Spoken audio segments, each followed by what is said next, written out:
yang sudah menekan tombol like dan subscribe. Saya doakan panjang umur, sehat selalu, dan diberikan rezeki yang banyak dan barokah. Amin.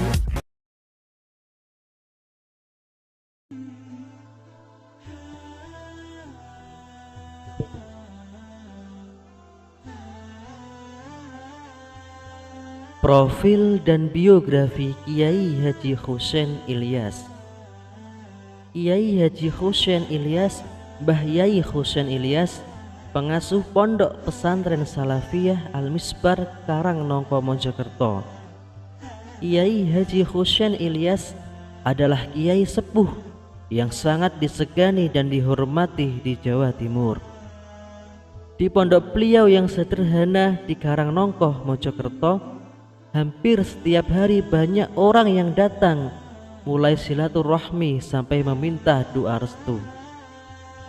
Menurutnya, siapa saja boleh datang ke pondoknya, biar itu orang biasa, pejabat, tokoh agama, dan lain sebagainya. Ia akan menerimanya dengan tangan terbuka. Menjelang pilkada, caleg, dan pilpres, biasanya pondoknya selalu ramai didatangi orang-orang yang minta doa restu, petunjuk, atau sekedar silaturahim. Tetapi beliau menolak jika dimintai dukungan. Beliau menyadari beliau adalah panutan masyarakat, terutama warga NU. Jika beliau mendukung ini itu, beliau kasihan masyarakat yang kebingungan nantinya. Silsilah. Menurut keterangan yang dihimpun, beliau adalah keturunan Ronggo Warsito. Berikut silsilah beliau: Ronggo Warsito, Nur Fatah, Nur Ibrahim, Syekh Yasin Surakarta, Nur Ngaliman, Senopati Suryodo, Senopati Suroyudo, Musyiah, Kiai Haji Ilyas, Kiai Haji Husein Ilyas Mojokerto. Menjadi Rois Syuriah NU. Mbah Yai Husein adalah Rois Syuriah NU cabang Kabupaten Mojokerto sejak 2003 hingga sekarang. Ada cerita di balik pemilihannya sebagai Rois Syuriah. Sebetulnya Kiai Haji Husein Ilyas enggan dicalonkan dan memilih pulang ke pondok pesantren Nurul Hikmah yang diasuhnya. Prinsip beliau, jangankan memegang jabatan tertinggi, jadi ranting saja tidak mau. Ada tanggung jawab besar yang diemban pemangku jabatan tersebut. Namun para pendukungnya berhasil meyakinkan Kiai Haji Husein bila kehadirannya sangat dibutuhkan NU. Beliau menyadari NU didirikan para ulama dan banyak yang menyadari agar Kiai Haji Husein dicalonkan.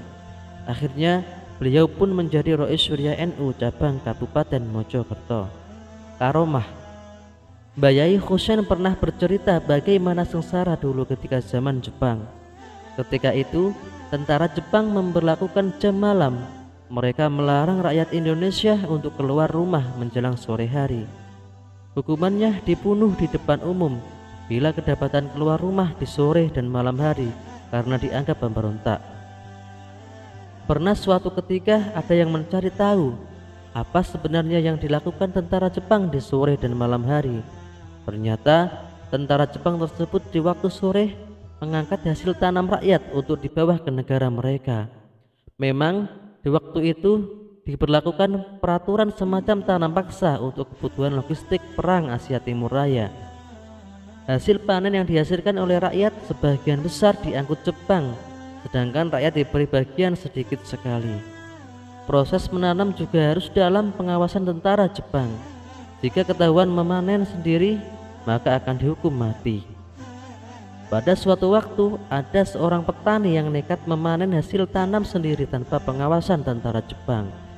Sayang, usaha nekat petani tersebut ketahuan oleh tentara Jepang, sehingga petani itu ditembak oleh tentara Jepang. Anak petani tersebut akhirnya melapor kejadian tersebut pada Mbah Yai Husein yang waktu itu masih muda. Mendapat laporan tersebut, Mbah Yai Husein pun akhirnya mengajak teman-temannya ke sawah untuk memanen padi menjelang maghrib. Ketika sedang memanen, Mbah Yai Husein didatangi beberapa tentara Jepang yang sedang berjalan dengan membawa anjing. Melihat Mbah Yai Husein, anjing tentara Jepang tersebut malah mengikuti atau malah mengingsur mundur, lari menjauh Mbah Yai, sehingga sebagian tentara Jepang itu malah kerepotan mengejar anjingnya yang lari. Sementara tentara Jepang yang lain menodongkan senjata pada Mbah Yai Husein dan teman-temannya. Tiba-tiba senjata yang ditodongkan ke arah Mbah Yai meleleh seperti dipanaskan. Tentara-tentara itu pun kaget dan ikutan lari terbirit-birit. Mbah Yai Husein selalu berinspirasi bahwa menjadi manusia itu tidak boleh takut pada siapapun dan apapun, kecuali hanya takut pada Allah Subhanahu wa Ta'ala.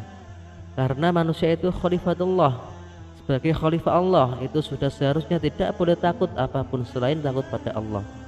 Lalu diceritakan pula ketika Mbah Yai masih muda, kalau beliau sedang puasa selalu menyendiri di hutan atau dimanapun, pokoknya jauh dari keramaian agar tidak diketahui orang dan ditanyai macam-macam.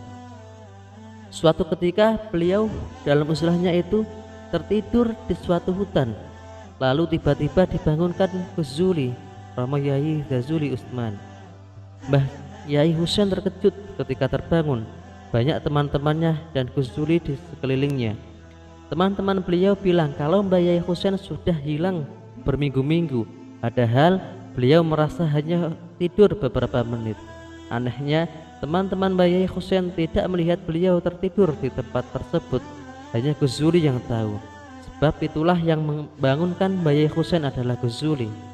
Lalu Mbah Yai Husein bercerita pada Gus Zuli tentang mimpi ketika tertidur tadi. Dalam mimpi, Mbah Yai Husein bermimpi bahwa suatu saat ada kiai besar yang akan lahir di tempat ini, dan tempat ini akan ramai setelah kiai besar tersebut wafat. Gus Zuli hanya menjawab benar. Tempat tersebut sekarang adalah makam dari ulama muassis Zikrul Ghafilin, Yai Haji Hamim Jazuli atau Gusmi. Selain itu, Mbah Yai Husein hingga kini selalu dimintai doa dan gemblengan-gemblengan bagi anggota Banser ketika akan melaksanakan tugas. Berbagai cabang Banser dari seluruh daerah selalu minta gemblengan kebal senjata pada Mbah Yai Husein. Gemblengan itu melalui ritual doa raja menggunakan alat tulis yang dituliskan pada punggung masing-masing Banser. Kedekatan dengan Gus Dur. Mbah Yai Husein selalu bersemangat kalau bercerita tentang Gus Dur. Menurutnya, Gus Dur adalah pribadi yang luar biasa. Beliau sering didatangi Gus Dur selama Presiden RI keempat itu masih hidup, hingga ada kejadian lucu. Gus Dur kalau sowan menemui Mbah Yai tanpa pengawalan dan tahu-tahu sudah ada di halaman rumah beliau. Begitu Gus Dur pulang, baru polisi-polisi datang menemui Mbah Yai agar melapor jika ada pejabat atau tamu penting. Mbah Yai hanya beralasan, bagaimana mau lapor, uang pejabatnya datangnya tidak memberitahu, dan itu kejadiannya berulang kali.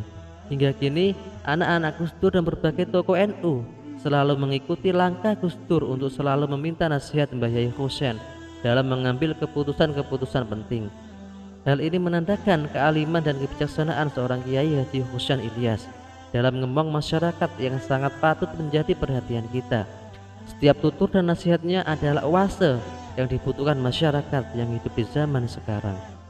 Semoga beliau selalu diberi panjang umur yang barokah oleh Allah Subhanahu wa Ta'ala, sehingga tetap menjadi obor di tengah zaman yang semakin gelap.